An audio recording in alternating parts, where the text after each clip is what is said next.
बहुत बुरा है, खासकर जब हमारे मुल्क को दुनिया की सबसे बड़ी जमहूरियत कहा जाता हो और ऐसे में लोग बड़ी आशा के साथ वोट डालते हैं, को चुनते हैं और उसके बाद जब वो सरकार चुनते हैं तो बीजेपी ने एक ऐसा कानून बनाया हुआ, एक ऐसा उन्होंने आदत डाल दी है कि वो जोर ज़बरदस्ती, डरा धमका के, लालच दे के उन सरकारों को तोड़ते हैं, उस वोट की बेइज्जती करते हैं और अपने हिसाब से लोगों को अपने साथ मिलाते हैं और साथ ही पहले उनको करप्ट बुलाते हैं, उनको बेईमान बुलाते हैं, उसके बाद उन्हीं लोगों को अपने साथ मिलाते हैं।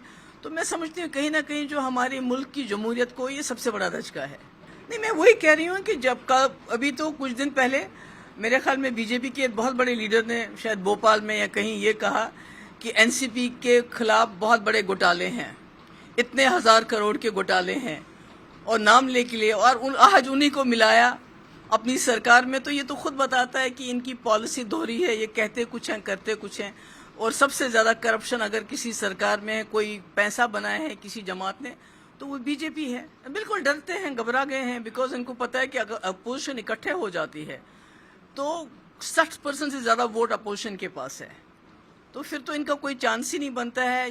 ये तो पूरा जो अगर अपोजिशन इकट्ठे नहीं होती है तो अगले वक्त में संविधान का ये नामो निशान ख़त्म कर देंगे, डेमोक्रेसी का ये नामो निशान ख़त्म कर देंगे। और जो लोगों की इस वक्त लोकशाही है, लोग वोट डाल के अपनी सरकार चुनते हैं, वो उस इख्तियार को ही ये ख़त्म कर देंगे। इसलिए अपोजिशन का इकट्ठा होना बहुत ज़रूरी है और उस दबाव को आप कम नहीं कर सकते। अपोजिशन और ज़्यादा मजबूत हो जाएगी क्योंकि अपोजिशन को मालूम है इट्स डू और डाई। अगर वो अभी इकट्ठे नहीं होते हैं तो जो जम्मू कश्मीर की हालत है, जम्मू कश्मीर एक खुला जेल बना हुआ है जहां बात नहीं कर सकते हैं। तो अपोजिशन के जितने भी लीडर हैं तो वो सब उनको करप्शन, झूठे चार्जेस के अंदर उनको जेल में डाल देंगे और उसके बाद कुछ भी नहीं बचेगा इस मुल्क का। जाहिर सी बात है, दो दबाव पहले इनमें कई लोग ऐसे हैं जिनका मैं नाम नहीं लेना चाहती हूँ या नाम ले सकूँ, जैसे अजीत पवार हैं, दूसरे भुजबल साहब हैं, तीसरे वो जो क्या नाम है उनको, कोई हसन है क्या उनका नाम है, उनके ईडी के छापे पड़े, उनके खिलाफ इन्होंने करप्शन के केसेस बनाए। आज वो इनके साथ मिल गए, एक डिप्टी सीएम बन गया, 2 मिनिस्टर बन गए।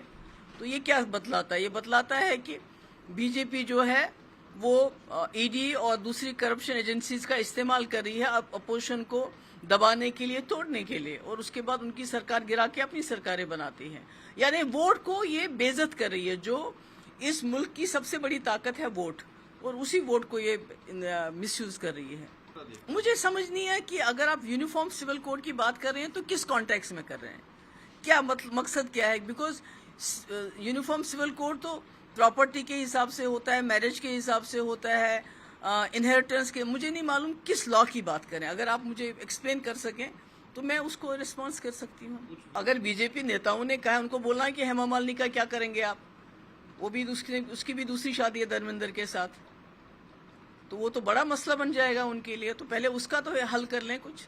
वो तो इनकी मेंबर पार्लियामेंट भी है, उसका क्या करेंगे? बिल्कुल, मैं कहती हूँ कि ये कहते हैं एक जैसे कानून बनाने। हमारे मुल्क में एक जैसा क्रिमिनल लॉ है, तो जो बच्चियां हमारी हैं इतने महीनों से सड़कों पे हैं, वो गुहार लगा रही हैं कि हमारे साथ इंसाफ होना चाहिए। उनका रेपिस्ट क्यों घूम रहा है और बीजेपी के बड़े बड़े लीडरों के साथ वो होता है?